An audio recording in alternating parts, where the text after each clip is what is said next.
it been? 2 years? Less. I think a year and something. You were still working for TNT. Yeah, but that ended in, I think, 2024, early 2024. So it's been almost 2 years. Yeah. What's been happening? Oh, you became a dad. I became a dad, yes. I became a dad. And you? I think no, not yet, but soon. No, but what else has been happening? Oh, well, I know, not a lot. I mean, like, what's been happening? I like on my personal scale. I know. I've been renovating my house. Building a chicken coop. You know, so doing permaculture, literally improving the infrastructure where I live, because there is no infrastructure. Dude, you live in one of the most beautiful places that I've seen. I mean, you're on the edge of the jungle. I'm literally in the jungle on the top of a mountain with views of like 50 kilometers. So it's really beautiful, but there is no infrastructure, as I said. So we struggled with our off-grid system. I mean, it worked, but we didn't have sufficient batteries, sufficient solar power, hydropower. So now I improved the system, and so I built a chicken coop now. And within the chicken coop, actually, I built another unit just for my batteries, for my inverters. So now I have approximately 60 kilowatt hours of batteries, which is more than enough to, to make it. So I will never have any power outages. And that's been on my list, because you're like digging in cables. You can't imagine the amount of work of digging in cables of like 50 or 100 meters at a specific depth, and installing solar panels and the whole electricity system. It was like lots of work. Like literally, I was working on this for a year now, and that kept me busy. Are you still driving that very unfortunate VW? yeah, I'm still driving it. But it keeps on breaking somehow, because it's like 50 years old. And yeah. But it gets up the mountain. So yesterday I was driving it, and the pedal that you need to accelerate broke. So I was like, what? No fucking way. How? Yeah, it broke. I don't know, it just broke. It's still working, but you have to dig deep, with your foot. But yeah, that's the next thing I have to repair. Dude, I'm poking fun at you, but I'm sitting without a car. My car's at the mechanic. Yeah, here we go. Why don't you repair it yourself? I've got no, because it's a Mercedes. It's ridiculous. I have got no idea what's going on under the hood. I will say this. I'm never going to buy a Merc again. Ever, ever, ever. Game over. What happened to your Ford Ranger? I've never had a Ford Ranger. I had a Ford, but it wasn't a Ranger. That was years ago. You told me to buy a Ford Ranger. It's the best car ever. You need to buy a Ford Ranger. Raptor. Ford Raptor. Raptor. But isn't a Raptor a Ranger? Isn't Ford Ranger Raptor? It's a Ford Ranger Raptor. Ford Ranger Raptor. That's a very clumsy title. But okay, if it's called that, then that's what it is. But a Ford Raptor is an absolutely beautiful it's a Ford vehicle. Ranger Raptor. So the Ford Raptor Ranger Raptor. Okay.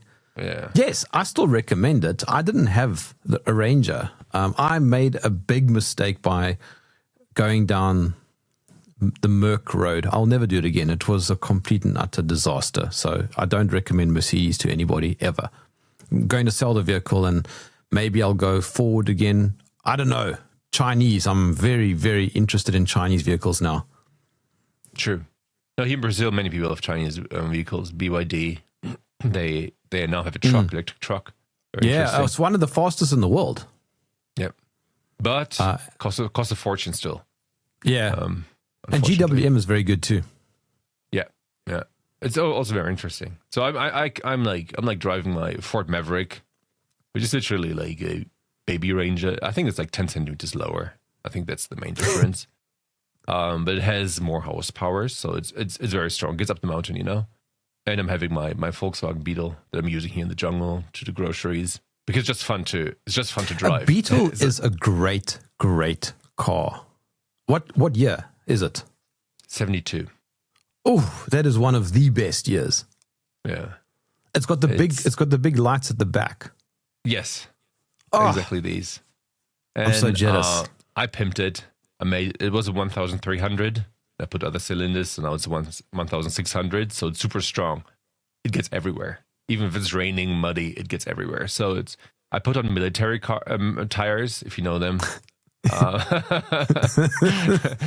gets through the mud. So it's a great car. So it's not electric. It's just like everything mechanic, and it gets everywhere. So I love driving it. It's literally like using a roller coaster, sitting on a roller coaster, because you feel every stone that's underneath you. It's wild, but I enjoy it. What I love about it also is that it's still ice. Internal combustion, that really annoys the greenies. Yeah. They hate it. They lots of noise. The first gear is like, you know the sound, right? Yes. It's great. I mean, like if the shit hits the fan and at some point like all the electric cars don't work anymore, or I can get around, and it's quite cheap to be fair. So it's 1 liter of gasoline for 12 kilometers in the jungle, right? Not on the normal road, in the jungle. So if I go up and downhill, so it doesn't use a lot. The Maverick uses like double, and of course it's bigger.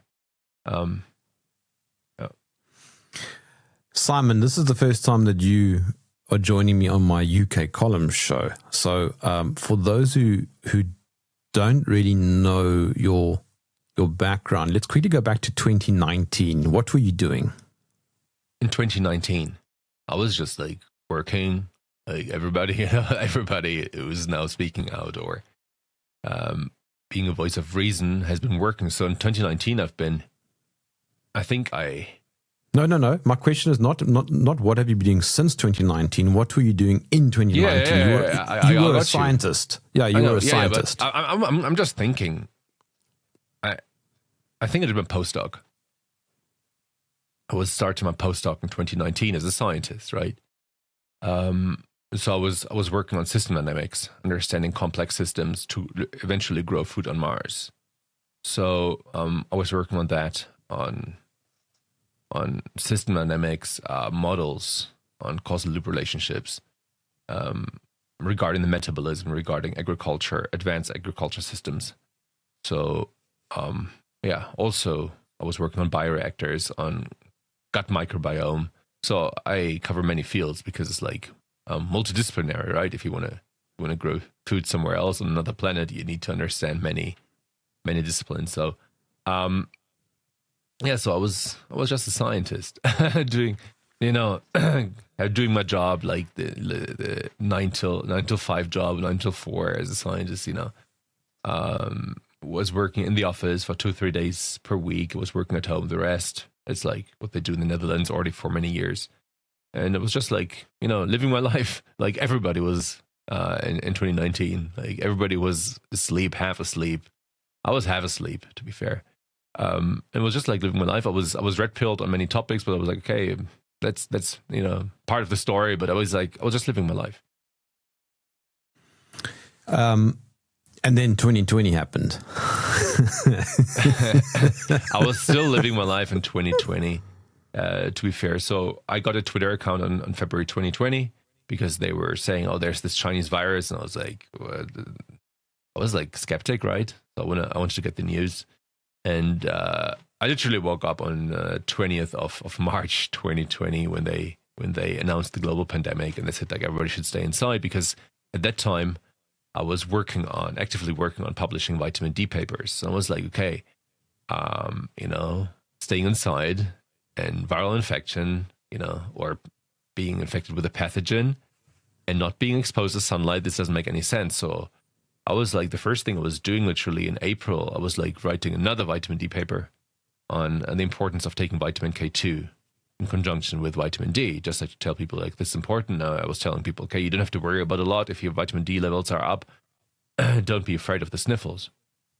And unfortunately, people who shouldn't have read the paper. And that's when it started, like the nasty attacks that I never expected, right? So I never expected any attacks from other scientists based on a triple peer-reviewed paper. So, but that happened eventually.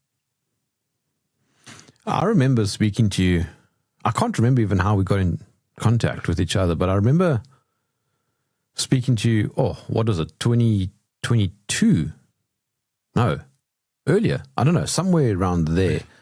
You started going through quite a rough time with the company you're working for. I remember you were traveling to Europe and back to Brazil, and was it Norway? I can't even remember. This was anymore. Norway. Yeah, it was a research institute. Yes.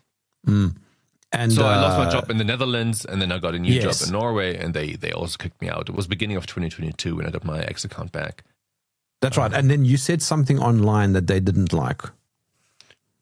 Well, they didn't tell me what they didn't like. I mean, like, they gave a hint. So I asked COVID people whether they're corrupt. I asked them, right? And I was like, hey, are you corrupt? So I took their tweets and I showed the tweets to the general public. I was like, look at this tweet. This doesn't make sense. Are you corrupt? So based on that, they obviously fired me, which is wild. And the lawsuits until now, and I won the main lawsuit. So I won this part, or like the main part is like 90% of the lawsuit. There was another one that they stole my document, which they did, but how do I prove that they stole an electronic document? So, but the main part I won, and they still made me pay all the costs for giving a shitstorm to the company. They say like, oh, you have so many followers. This was like, unproportional, and you pay all the costs. So they made me pay all the lawyer costs. The other part was $100,000 or something. And I mean, like, imagine you win a case and they say like, okay, we're going to punish you anyways. Like, doesn't make any sense. Now it's at the Supreme Court, but it's a research institute which is like publicly funded. So I literally sued the government, and the government, who pays the judges, right?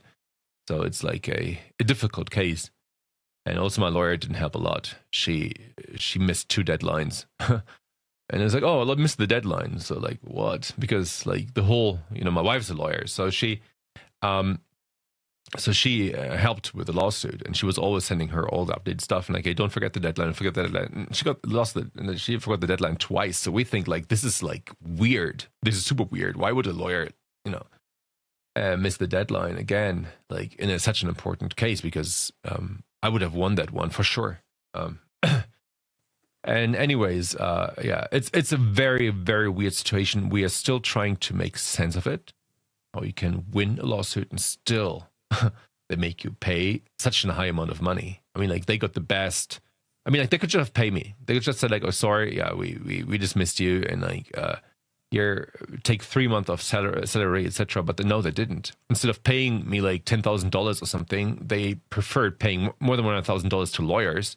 In the case they wouldn't have any chance. So it's super weird. It's like, and also Elon Musk promised to support me. So because I was he made this tweet. So everybody got fired because of being on X.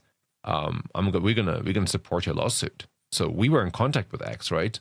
A lot. So with a lawyer from X who had pronouns on her profile, so in an email footer. So like, weird. She, her, like, and they said like, yeah, we're gonna support you totally. Your case is totally in. And since then they ghosted me. Like, totally ghosted. There's no reply, nowhere. So it's super weird. It's super weird. And we are still trying to make sense of it. And I think it's impossible to make sense of it. But it's a weird situation, right? But I mean, what can we do?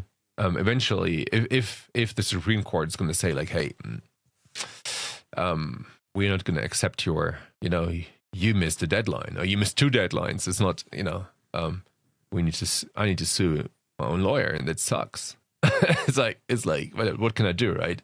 $100,000 is a lot. I don't even earn this in a couple of years. So, for something I won, in America, I would be a multimillionaire for what happened to me, multimillionaire.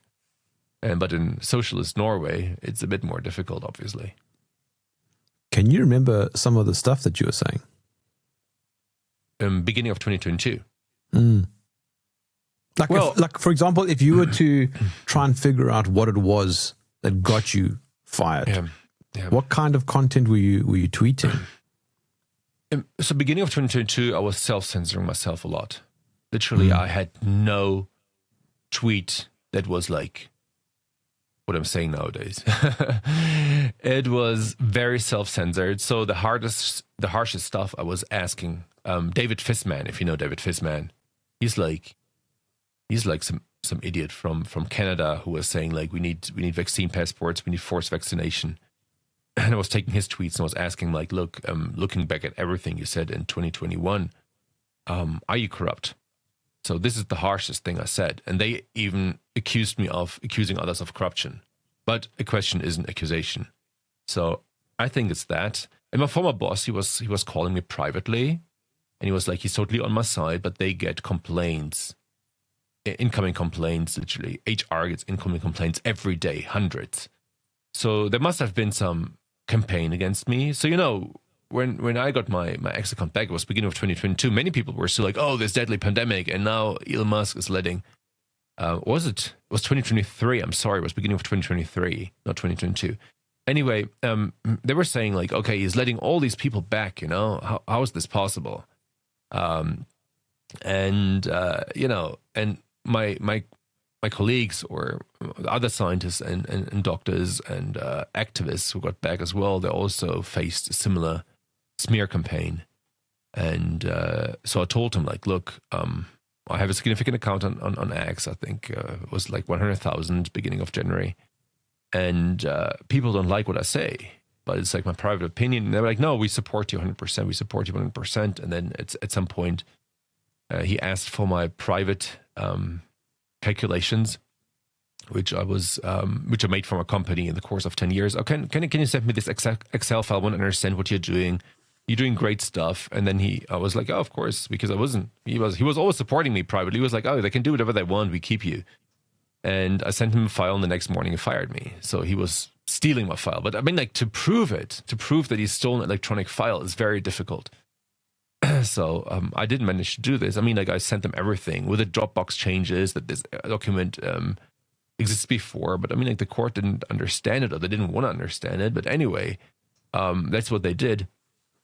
And then I made a tweet about this, right? It was like, because they sent me an email. They said, like, they fired me for exceeding my my right of free speech. So how can you exceed your right of free speech? I mean, like, it's very, very difficult to exceed your right of freedom of expression, right? But that's what they wrote. That's their first letter. And then they kind of fired this lawyer, I think, who wrote this letter because it was, like, so ridiculous, because we were able to use this against them, right? Because they later said, like, no, he missed a meeting.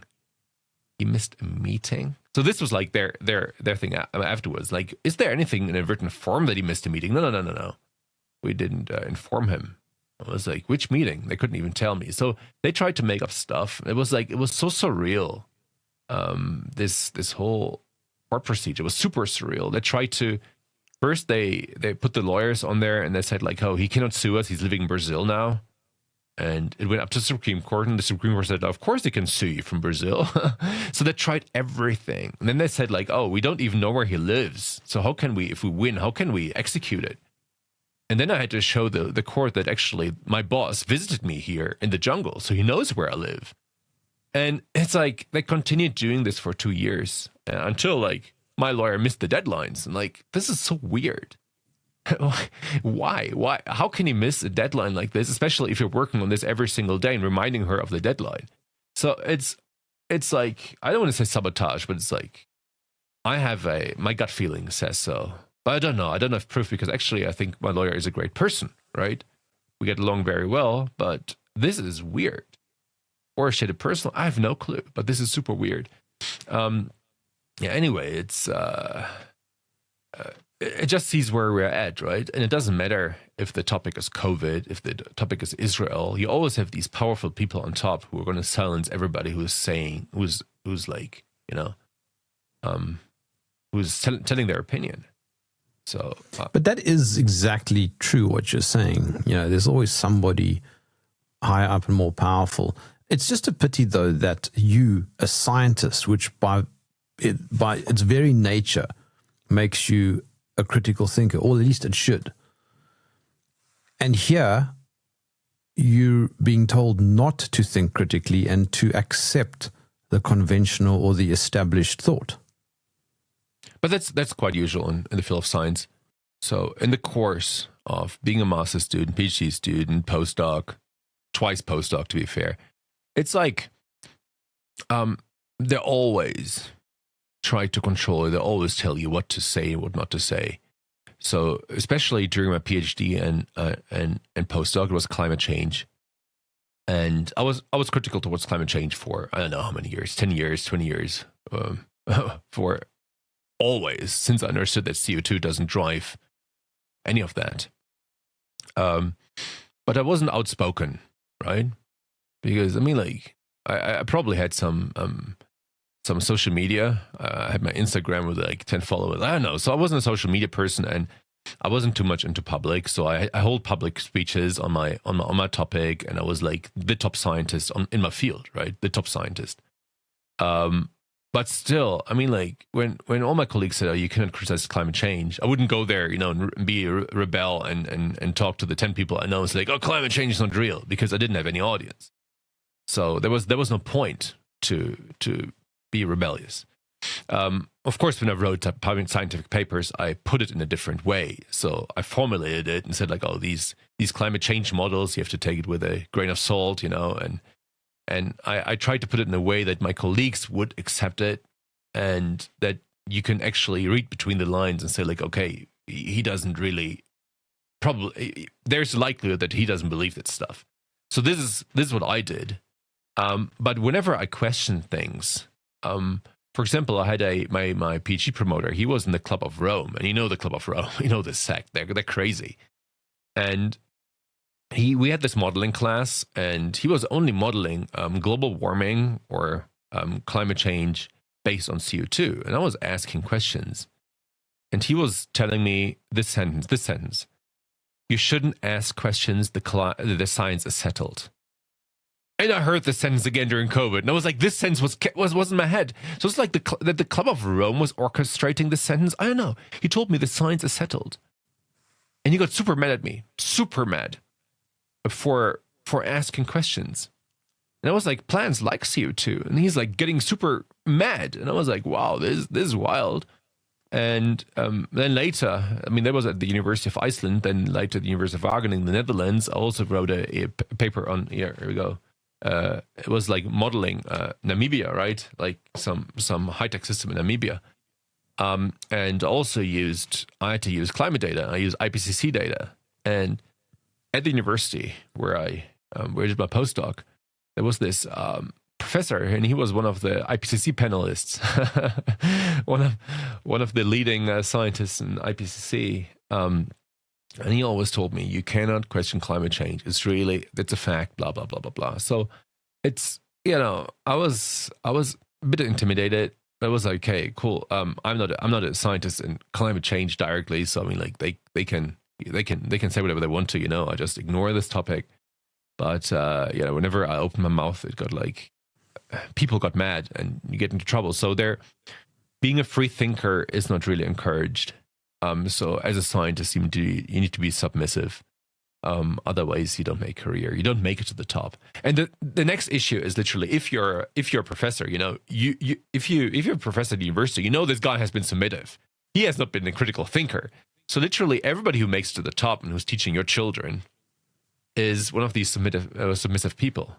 So this is how the whole scientific system is set up. So you don't learn how to think critically anymore.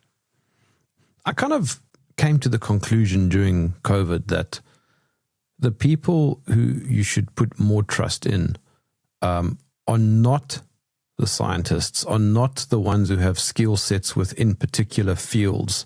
It's the ones who are outside of those fields.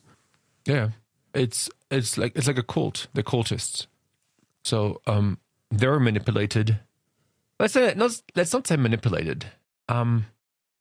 There was a huge influence probably of other scientists on them, during their studies. So they learned, or they were told, what is the truth. Just like in the Middle Ages, people were like, okay, the Earth is flat, and there's this sky above and then a hell below, and everybody believed it. Unless the Earth is round. Yeah, exactly, and they would execute you for that. So I think it's the same for virology, and I think there are pathogens. I mean, like. But the question is, I told you my dog died of pneumonitis, and he got the vaccine, by the way, because it's when we got it got the vaccine. It's like, I remember you messaged me a few weeks ago. Yeah, and he died within 5 days. He was super, super, he was super healthy, and then at some point he just died within days. And they said like it's a virus. And my wife now is like, oh, we need to vaccinate everything. It would have. I was like, he got the vaccine. Oh, he didn't get the second dose. I'm like, come on, please, no. And yeah, but the question is still what's causing this, right? So of course she tested our other 2 dogs, and one also got cynomolgus, at least antibodies, and didn't get sick though. And the other one didn't have anything. She's like, look, he transmitted this. And I'm like, okay, I don't believe in all this. But I mean, there's something that's causing the disease, and the root cause, I think that's the important thing to discover, right?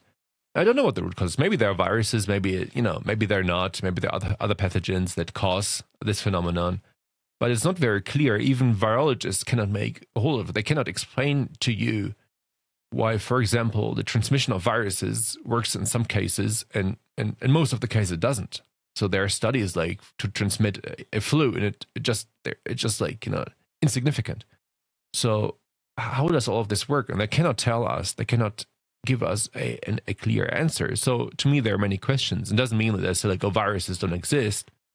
But I'm very cautious here. I mean, we know that bacteria exist, and they're all very well studied, and there is very strong empirical evidence. But on viruses, is it maybe like a waste product, or is it the cause, or is it the effect? And there are many questions that even virologists cannot answer. So I'm very cautious here. But still, the fact that people, or like, people with dogs die with cynomolgus, there is something, and I would like to understand what it is. If it's a virus, okay, fair enough. But why can't we do anything against it? It's the same with parvo. Yeah, it's the same with parvo. I mean, nobody really knows what causes it, but it always happens to puppies, and it tends to be within unvaccinated puppies. Now, I'm not in any way suggesting anything positive about vaccines, and I'm not suggesting that it's caused by viruses, but it does seem to appear that way. No, I tried to find them to understand, and there was literally no data available. There was no data available. And so, of course, what can I say? I mean, like, the next dog we get, whenever, maybe we're going to get another Dalmatian. My wife's going to let him double, triple, quadruple vaccinate. I don't care. Let's say it's a dog, right? I mean, I love dogs, but it's not like my child, So I've actually I don't care that much. Yeah, so I've asked this parvo question to a number of no virus folks like the Baileys and Tom Cowan and many others, and not one of them is able to answer. I've looked online; it's impossible to find any data. Yeah, we found in our dog, of course, we did all the tests, and he had a dysbiosis. He had really awful bacteria in his gut. So this could have been the reason, or maybe the root cause. Maybe it's the root cause that caused a cascade of other issues. And he didn't only have cynomolgus; he had 2 or 3 diseases, and he was 1 year old, super healthy. But I mean, there must have been a root cause. And I think the same accounts for us. So people can, of course, focus during COVID. It's oh, he died of COVID. But if you check the actual cause of death, it was hardly ever COVID, right? Maybe 1%, and had the sniffles. And so most people die because of other root causes. And I think medicine has to go that way to see hey, what is causing this? What are you eating?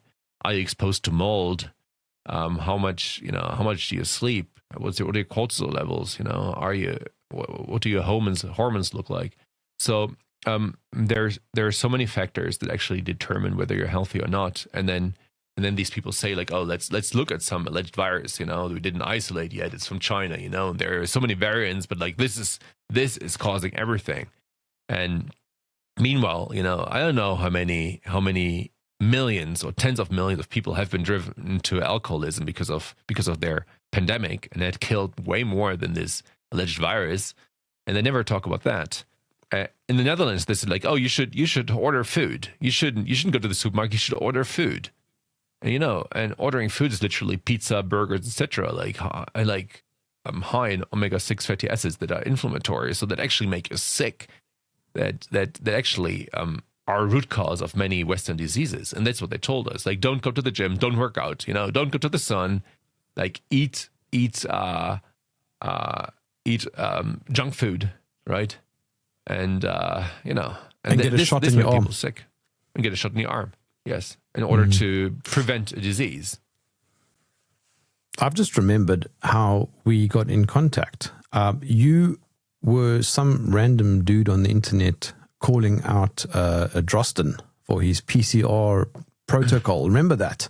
That's how we got in contact. Yeah, I was this random dude with 10 followers. Yes. Yeah, but you were the only person in the world who had this particular information, or at least nobody else was publicizing it.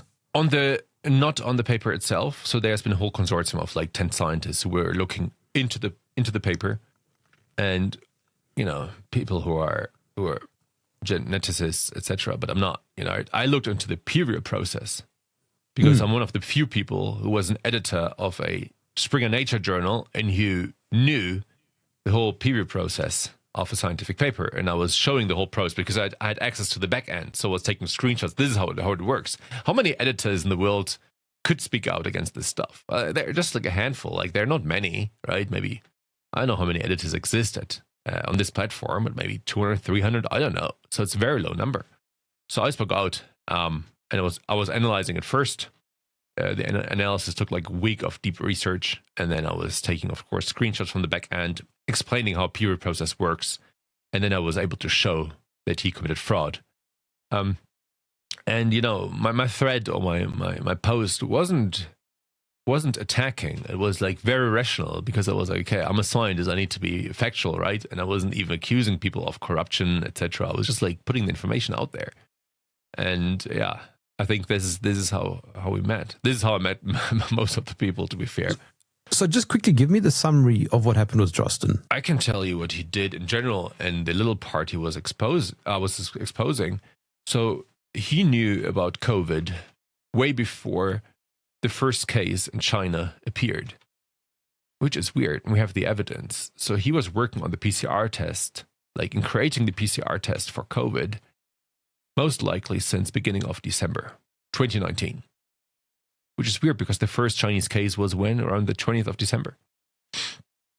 We know this because there's a lab in Slovenia who published about the PCR test in the very beginning of January, I think the 1st or 2nd or 3rd of January. And they said that they received the tests before Christmas, and they have been extensively testing it. And I was like, how can you extensively test something if you receive a test before the first case appeared? So this was like super odd. It didn't make any sense. And Drosten was on it, right? And then Drosten said in the beginning of January, even like the masks don't work. You cannot, PCR tests don't work. You cannot test people. It doesn't show if someone is infected or not.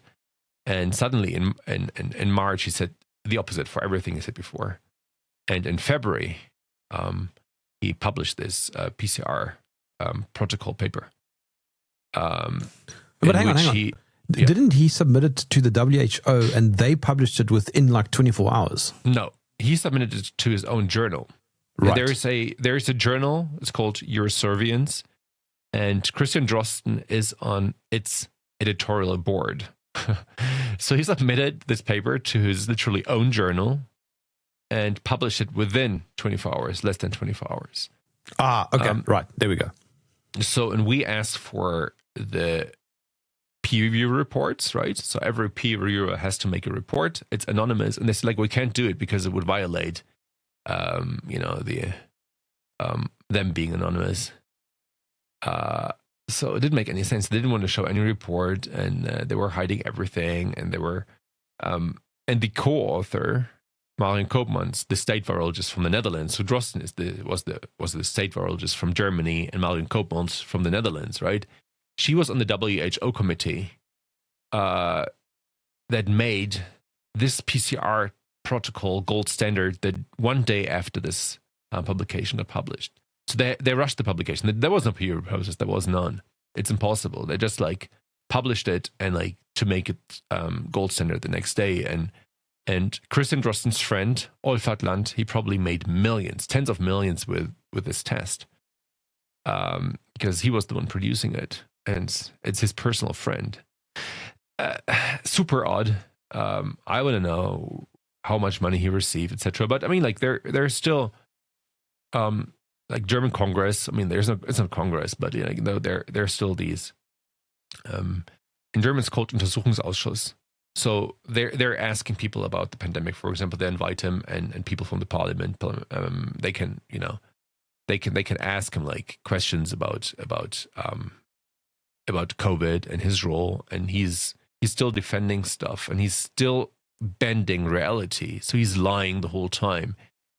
For example, he said like, "Oh, we should close all the schools," and then he's sitting there. It's like, I never said that. But they're like many audios, videos, everything is available, and he's sitting there. No, I never said that. And he gets away with it, and he does it on every single topic. And he still attacks us for speaking out against all what happened, and nothing is happening to him. He should be like in any working democracy, he would be in jail forever, literally forever, like, you know, lifelong. But no, he's walking free. He is still getting invited to stuff. He is still doing his job. And he is the person who made COVID available, or like possible. Because without the PCR test, right, there would never have been a pandemic. And it wasn't only the PCR test he was causing. He was also the first doctor, and he's a doctor, right? Like I'm not a medical doctor. He's not a medical doctor. But he had a patient from China, the first patient ever. She was flying to Munich, who was who was healthy and had the virus. So he was showing, okay, look, there's this, you can be infected without being sick. So he was putting this out there as well. So imagine the same person. What are the odds that he was creating the PCR test before the pandemic happened, and then that you said like, okay, you know, you can transmission of a virus is possible, of this virus is possible, without having any symptoms. So that's how he justified the tests, right? So the whole world got tested because he said like, okay, you can be infected and not knowing this, and you have to use our PCR test. So that's why the world got mass tested, and we know it ran on a cycle threshold of 45 or something. False positives of more than 90%. So it was a fake pandemic, and he gets away with this, and that's scary. Even Carrie Mullis, who invented PCR, warning everybody about this. Yeah, he warned against using it.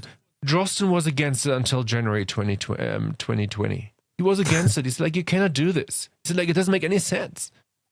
But then like, you know, it just shows the corruption. But I mean, like, is it a crime? That part, I mean, like that he says like, oh, I believed this until January, but afterwards not anymore. It's unfortunately not a crime. I mean, like it should be a crime, because it was gaslighting the general public into testing, into vaccination. And like, I think he's the root cause. I have to say, otherwise you can sue me. I think he's the root cause for tens of millions of dead people. This man, a German again. Oh wait, sorry, German again. The other one was Austrian. But anyways, you know, it's again from there. It's scary. You know, there are so many reasons why there was no pandemic. PCR is one of them. Another is that there's just no evidence of this novel disease. It's virus. And asymptomatic transmission, what I said before. Asymptomatic transmission is another one. So combine all of them, and you have a fake pandemic. And then you say, then you run a media campaign. So you have to imagine, you know, they said like, oh, the virus is out here. Okay, everybody was like, okay, all right.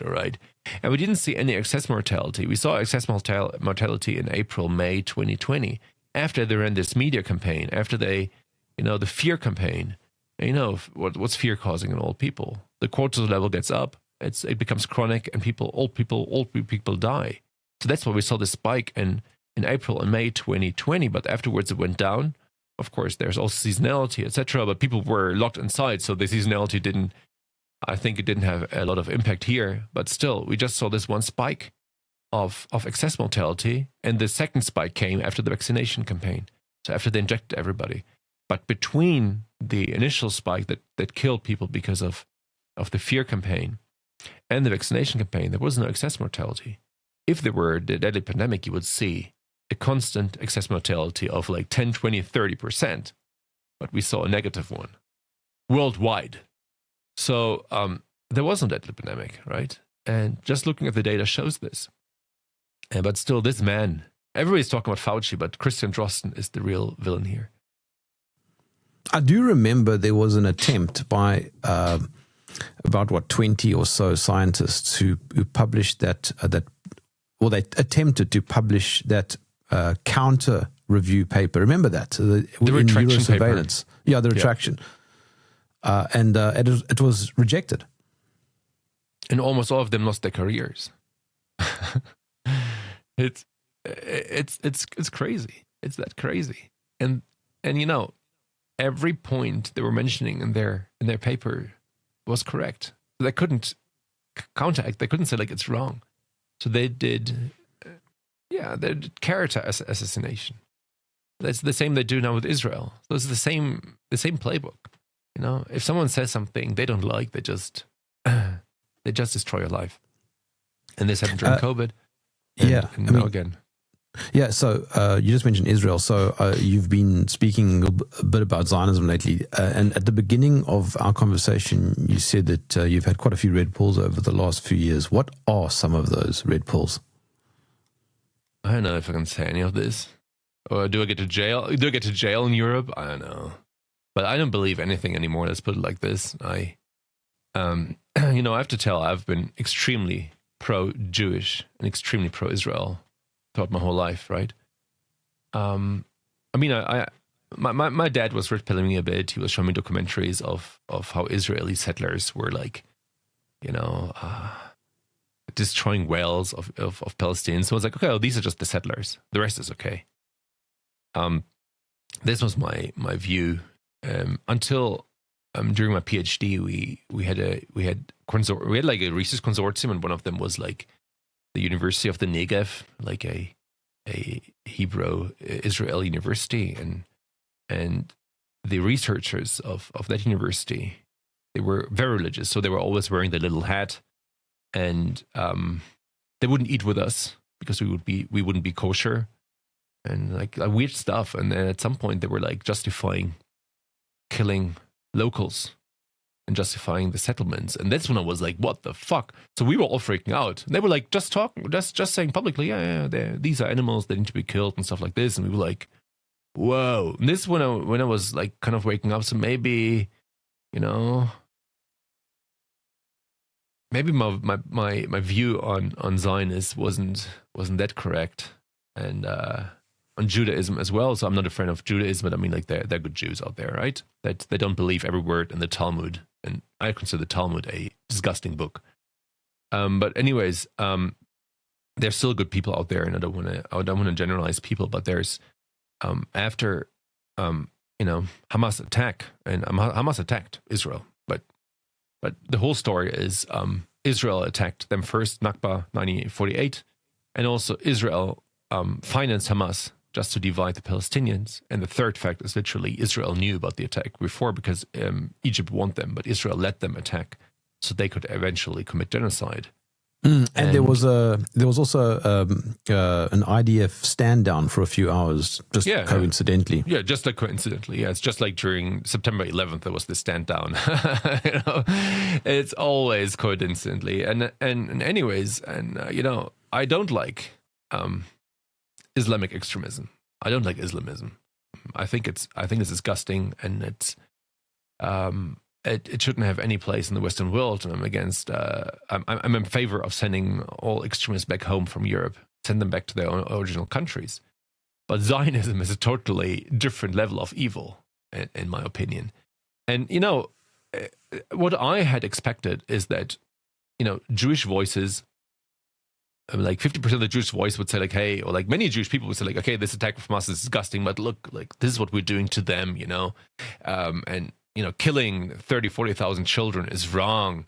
Calling, like, there's this American congressman, Randy Fine, who twice said that the US or Israel should nuke the civilians. And I'm like, and hardly any Jew is literally speaking out against this. Imagine the famous Muslim congressman. I know there's some in the US at least, saying like, "Hey, we should nuke all Israelis," and they all just like, "Oh, why don't Muslims condemn this?" And I tell you, many Muslims would condemn this, but how many Zionists and Jews condemned Randy Fine? Maybe 1, 2. Dave Smith, and he's not super Jewish. But it's just a few. It's a handful. I get PMs from Jewish people. It's like, thank you for doing what you're doing, right?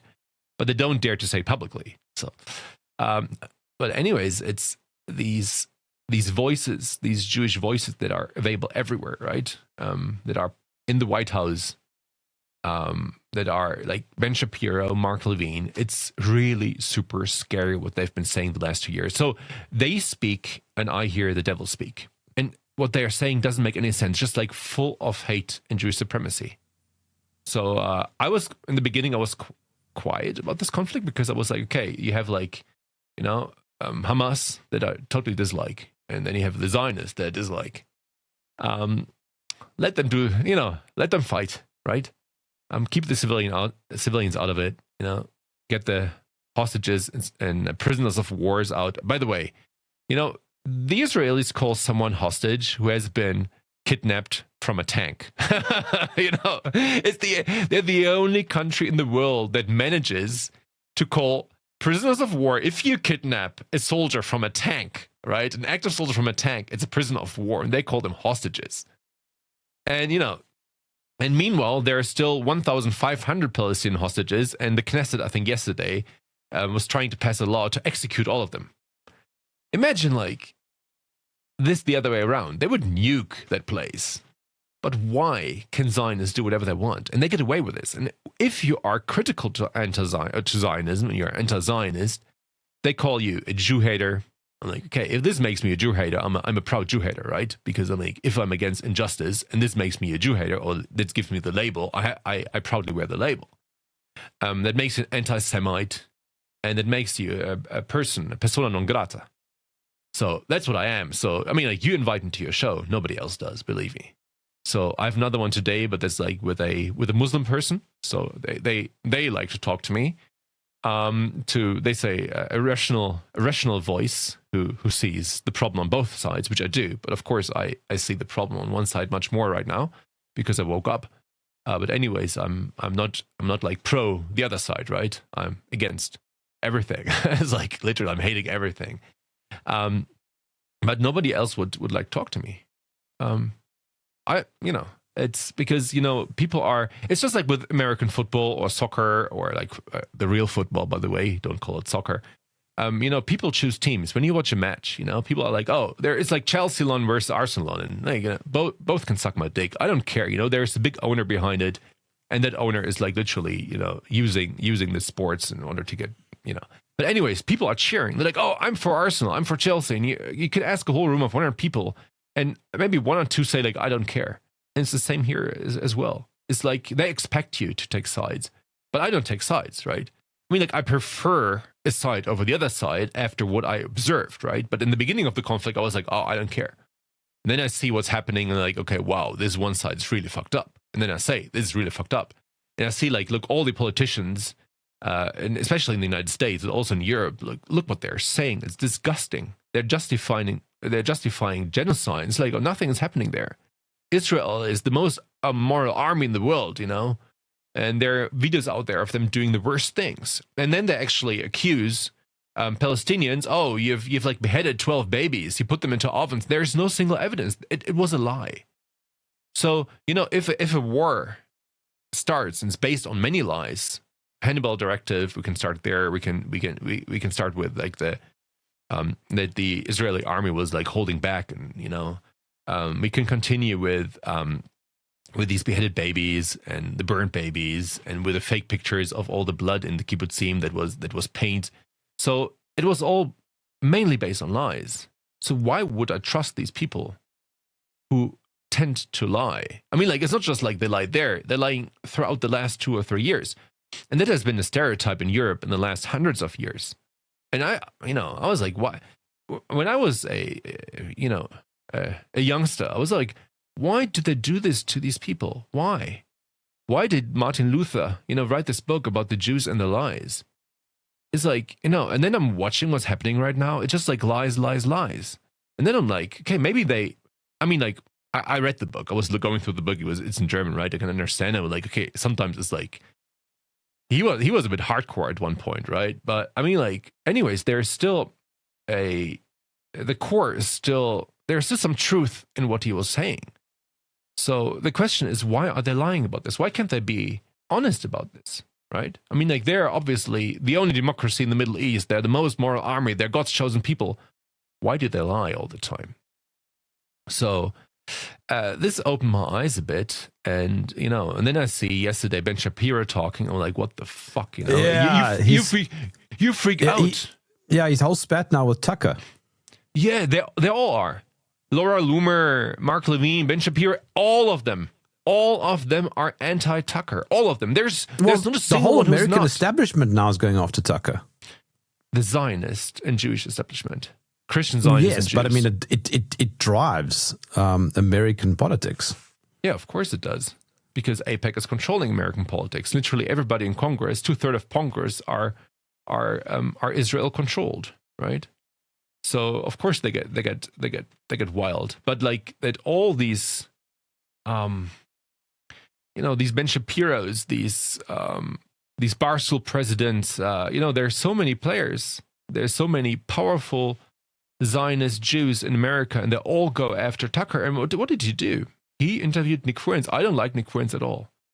I think what he is saying is sometimes close to disgusting. He says, like, we need a Christian theocracy in the United States. He says disgusting things about women, and I mean, like, I'm an anti-feminist, but like what he's saying is like a different level, right? And I was in a group chat with him. I've never interacted with such a narcissist person. So we were discussing stuff, and he was making arguments. I was making arguments. Others were making arguments. He was like, "Who are you even? You're like an unimportant person. Shut up." Stuff like this. And I was like, "Wow, this is wild." I was like, "You know what I did during COVID? Exposed." He's like, "I don't fucking care. You're a nobody." I'm like, "Wow, this guy has problems, right?" So, yeah. And when I asked him about his relationship to Ali Alexander, who's a groomer, who is a pedophile, and they're good friends, right? Yeah, he blocked me. But okay, he can do whatever he wants. And I think that Tucker Carlson interviewed him is good. I mean, like, you should talk to everybody. You should even talk to Nick Fuentes. It's fine, And I totally defend the right of Nick Fuentes to not be cancelled, to speak freely. So he should be allowed to do so, right? I mean, like, we all have this right of freedom of expression. He is as well. And he shouldn't be cancelled for having a different opinion. It's not my opinion, but I totally support his right of having an opinion. And Tucker Carlson talked to him. And yeah, he should have been more critical now and then. But I mean, like, it's Tucker can also make his own decisions how critical he is and what he's asking or not, right? I mean, like, if you look at CNN and other media, they're way more propaganda than an interview of Tucker Carlson with Nick Fuentes or Vladimir Putin or I don't know who. So they're now trying to cancel him. Because he talked to someone they don't like. That's super insane. And they're all doing this together. It's not like there's one of these voices of these Jewish Zionist voices like, hey guys, calm down a bit. No, they're all in it. All of them. I don't see any exception. So that's the crazy thing. So I'm wondering why. Maybe you have an idea why. Why? Is it a cult? Is it like, Scientology? If you speak out against it, you're out. What is it? I have no answer to this. Yeah, it's something that I also wonder. It's kind of like the climate change thing. In many ways, people buy into it. It's indoctrination, propaganda. But I think there's something deeper with the whole Zionist thing. I think it comes down to basically a Sunday school belief in the chosen people, the chosen land. That's why you have like 70 million Americans, who blindly stand with Israel. I mean, I've been asking this question for about a year and a half now to various Christians who, state that they stand with Israel. And so my question is along the lines of, well, are you a Jew? No. Are you an Israeli citizen? No. Okay, so then why do you stand with Israel?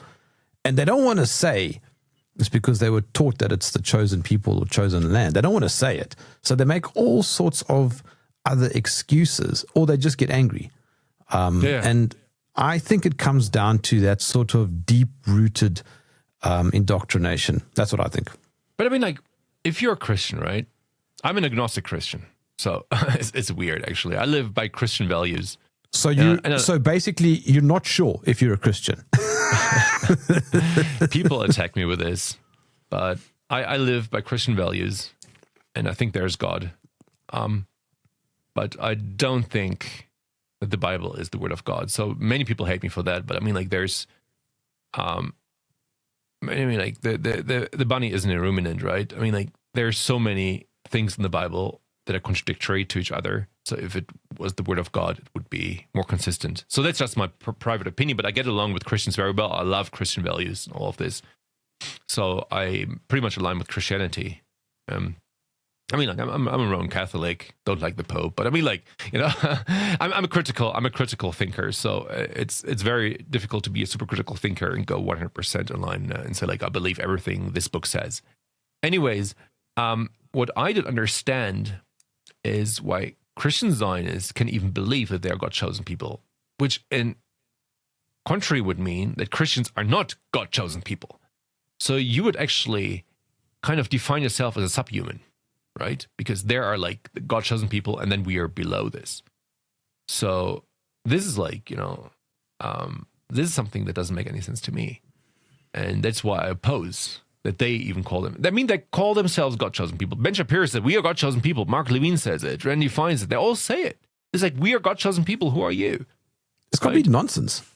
It's totally nonsense. Why should God choose these people, these, right? That they're the only religion that are trying to trick God every single day.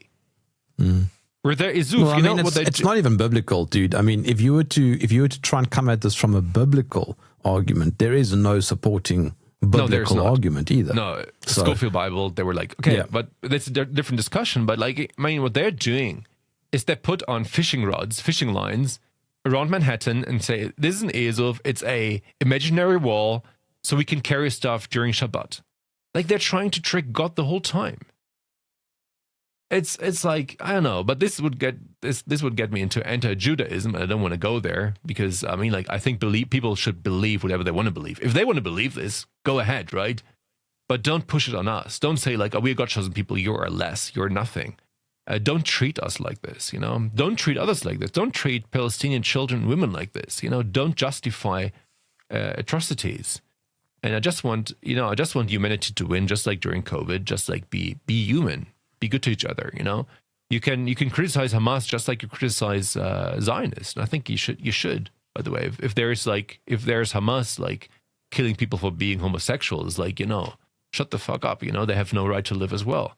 But I mean, like we are talking here about like literally hundreds of thousands of civilians that have been injured and killed, and they're still justifying this. And I think people who justify these crimes are evil. Are totally evil, and should be we should be able to call them out without being called labels and without being getting cancelled.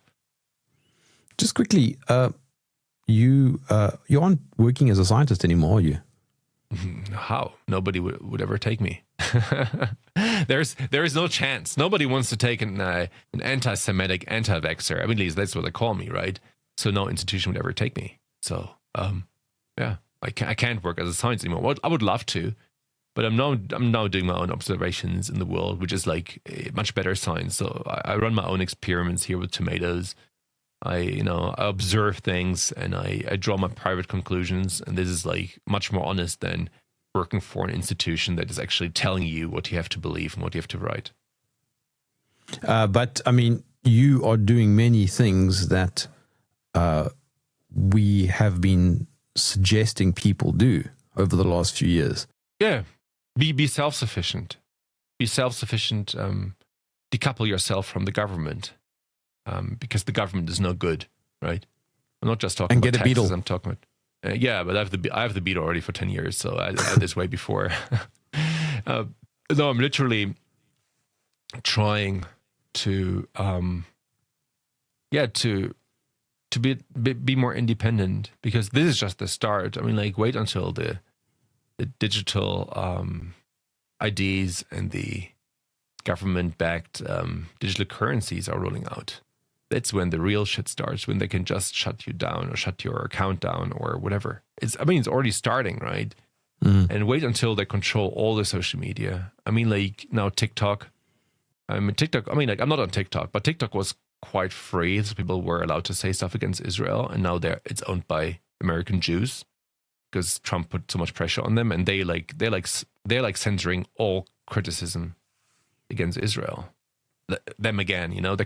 And X is kind of free still, but still, you know, I get all the propaganda in my timeline, so it's also kind of controlled by, or at least not totally controlled, but there's still some influence. And all the other social media, we all know who's owning it. And let's not talk about the mainstream media. So it's an info war. It's literally Jewish Zionists and also Christian Zionists against the truth, against us, against free speech, against everything we stand for.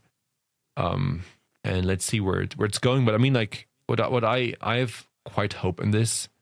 Unfortunately, I need to have hope on the leftists as well, because the leftists are opposing this very rigidly. And I hate to say this, but people are waking up. You know, once you woke up to reality, it's very hard to go back asleep. And more people are waking up. I've never seen an awakening like this happening. I think maybe that never happened in history.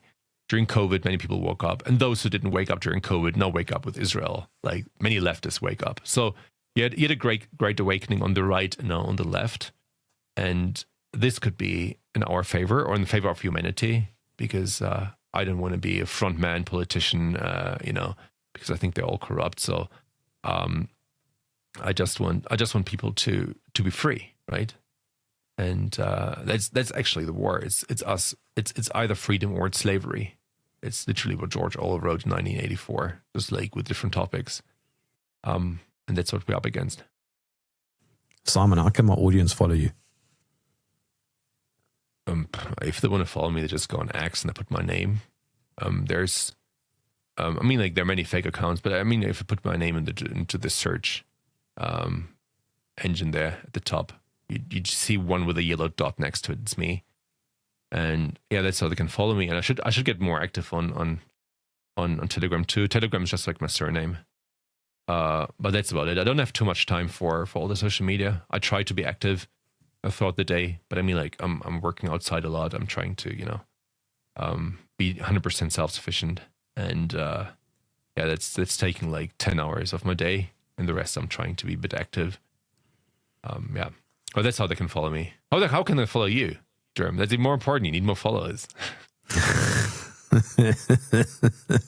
They can go to your social media and you can direct them to me. I'll do that. That's a good one. Simon Goddek, as always, my friend, thank you for joining me in the trenches. Thank you.